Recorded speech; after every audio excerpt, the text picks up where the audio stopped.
Allez, je vais reprendre avec toi la méthode pour poser une division euclidienne. Donc je résume, hein, c'est ce qu'on a fait ensemble dans le premier exercice. Et on va prendre le cas de 6835 divisé par 4. Alors, toutes les explications ici, elles sont résumées dans les 3 étapes en dessous. Alors, on veut partager 6835 en 4, donc tu écris le nombre que tu veux diviser ici, tu tires une barre verticale, une barre horizontale. Juste ici, tu écris le nombre qui va diviser 6835, c'est-à-dire 4. En dessous, on aura les résultats partiels, puis le quotient final. Et ici, on aura les restes partiels.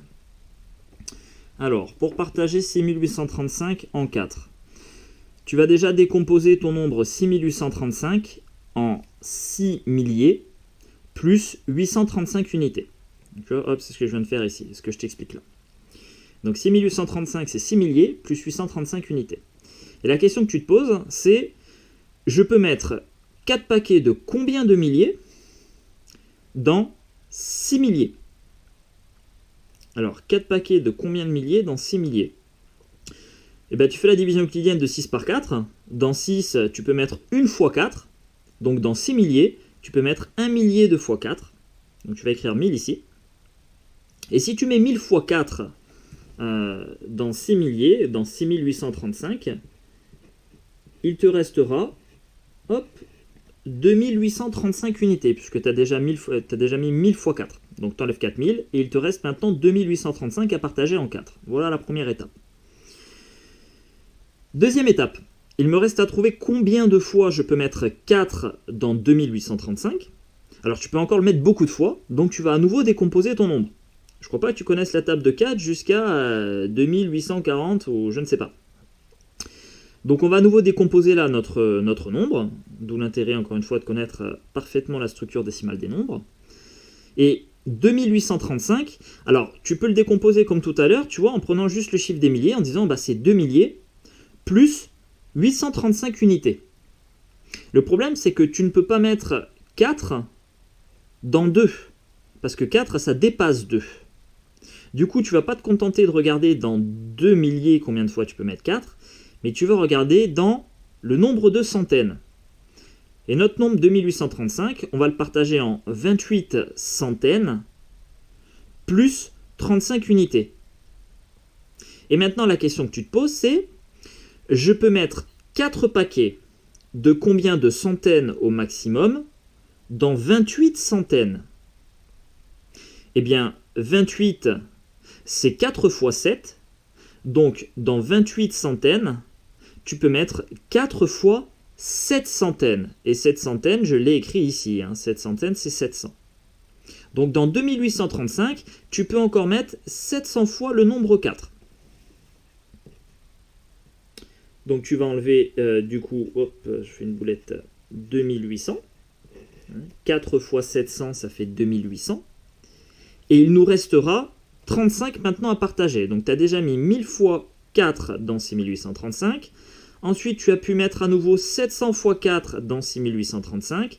Et quand tu l'as déjà mis tout ça, 1000 fois plus 700 fois, il nous reste encore 35 à partager en 4. Donc on passe à la troisième étape.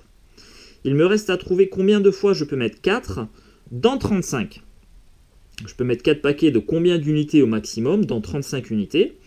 Tu connais tes tables de multiplication. Tu sais que 8 multiplié par 4, ça fait 32. Donc tu peux déjà mettre 8 fois 4 dedans. Par contre, tu ne peux pas mettre 9 fois, parce que 9 fois 4, ça fait 36, et ça dépasse 35. Donc on va encore mettre 8 fois le nombre 4, qui fait 32. 8 fois 4, 32. Et si on enlève 32 à 35 unités, il nous restera 3 unités. Tu ne peux plus mettre 4 dans 3, puisque 3 est plus petit que 4. Donc, ton reste final, il est ici, c'est 3 unités à la fin. Et ton quotient final, c'est la somme ici de tes résultats partiels. On a mis 1000 fois 4, ensuite on l'a mis 700 fois, ensuite on l'a mis 8 fois. C'est-à-dire qu'au total, on l'a mis 1708 fois. Voilà.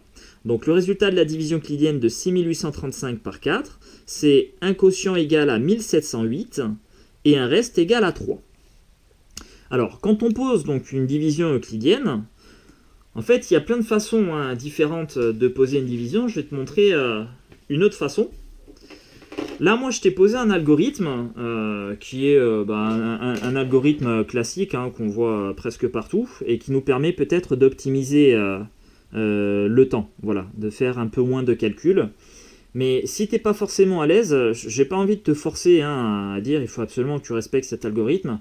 La seule chose vraiment que tu dois comprendre quand tu poses une division, c'est ça, je te l'écris ici. Donc quand tu écris 6835 divisé par 4, ça revient à dire, dans 6835, combien de fois tu peux mettre le nombre 4. Voilà. En fait, tu n'as que ça à savoir.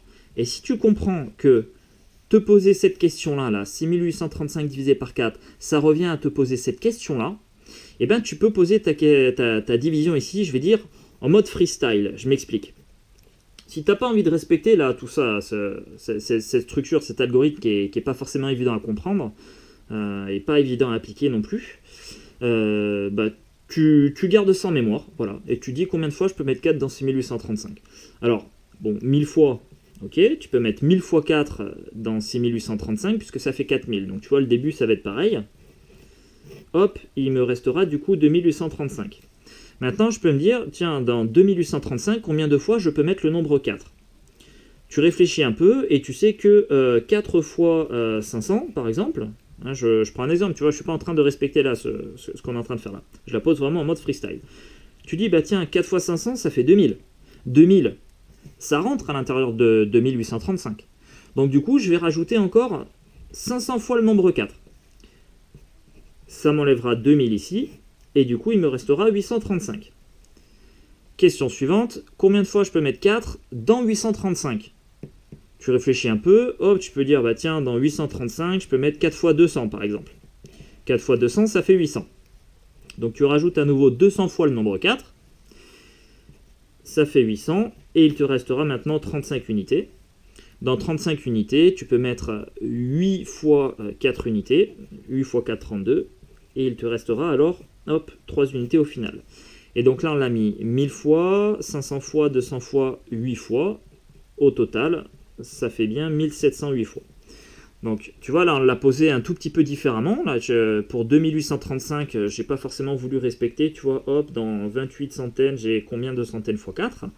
J'ai dit, bah, tout simplement, bah, attends, dans 2835, 4 fois 500, ça fait 2000. Ça, c'est facile à faire de tête. Donc, moi, hop, j'écris, bah, je le rajoute 500 fois, j'enlève 2000, et puis voilà. Donc, juste pour te montrer qu'une division, il n'y a pas une façon unique de la poser. Si tu retiens ça, là, et c'est probablement ce qui est le plus important, en fait, pour donner du sens à cette pose de division. Parce que bien souvent, quand on apprend l'algorithme de division, tu vas essayer de retenir par cœur cette méthode-là, mais sans comprendre ce que tu fais réellement, sans comprendre pourquoi ça fonctionne. Donc moi, ce que je t'invite à faire, c'est surtout, c'est vraiment ce qui est essentiel à comprendre, c'est quand tu poses une division, là, 6835 divisé par 4, en réalité, ça revient à se poser cette question-là. Dans 6835, tu peux mettre combien de fois 4 ? Et si tu retiens ça, là, eh ben, t'es pas obligé d'apprendre par cœur ce fameux algorithme. Tu peux le poser à ton rythme. Tiens, je vais le poser encore différemment. 6835, je veux le partager en 4.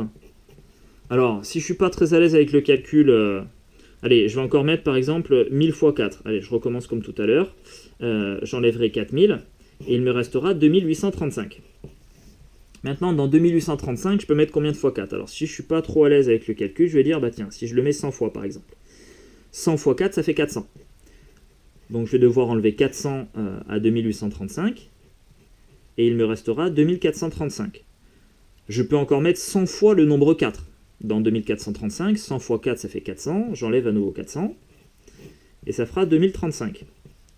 Et je continue comme ça, si j'ai pas envie de prendre de risque, parce que je suis vraiment pas à l'aise en calcul, ça peut arriver. Bon, bah, tu dis, allez, je vais mettre encore 100 fois le nombre 4, je vais enlever 400. Il me restera 1635. Hop, j'ai fait une boulette ici, pardon. Moins 400. Il va nous rester 1635. Dans 1635, je peux encore mettre 100 fois le nombre 4. Du coup, j'enlèverai à nouveau 400, il me restera 1235, et tu continues comme ça. Tu peux encore le mettre 100 fois. Il va nous rester 835. Tu peux le mettre encore 100 fois. Il va nous rester 435. tu peux le mettre encore 100 fois. Il va nous rester 35. Et là, tu peux mettre 8 fois 4. Et il va nous rester 3 à la fin. Et au total, combien de fois on a mis le nombre 4? Alors 1000, 1100, 1200, 1300, 1400, 1500, 1600, 1700, 1708 fois. Tu vois, on obtient le même résultat à la fin. Donc il n'y a vraiment pas une façon unique de poser. Alors l'algorithme, en général, ce qu'on nous apprend, c'est un algorithme qui permet d'optimiser, parce que tu vois quand même si j'arrive à retrouver le bon résultat comme ça, en y allant petit à petit, bah, ça me prend quand même beaucoup plus de temps, beaucoup plus de lignes, tu vois, que si on applique cet algorithme-là. Donc c'est pour ça qu'on vous apprend cet algorithme qui permet d'optimiser la pose de la division pour avoir le moins de résultats partiels possible, entre guillemets. Mais si tu n'es pas forcément à l'aise avec cet algorithme, si tu as quelques difficultés, moi vraiment ce que je t'invite à faire, c'est surtout retenir ça.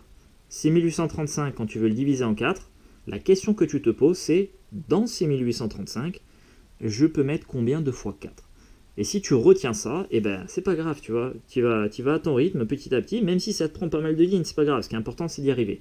Et surtout en fait de comprendre ce que tu fais. Voilà, plutôt que d'appliquer un algorithme sans savoir pourquoi tu le fais, sans comprendre pourquoi ça fonctionne, bah je préfère autant que tu aies ça en mémoire. Et après en fait, toi-même, tu vois, si tu commences comme ça là petit à petit, toi-même, par l'expérience, à force de poser des divisions, tu finiras par arriver à cet algorithme-là. Tu finiras par optimiser toi-même les calculs. Voilà.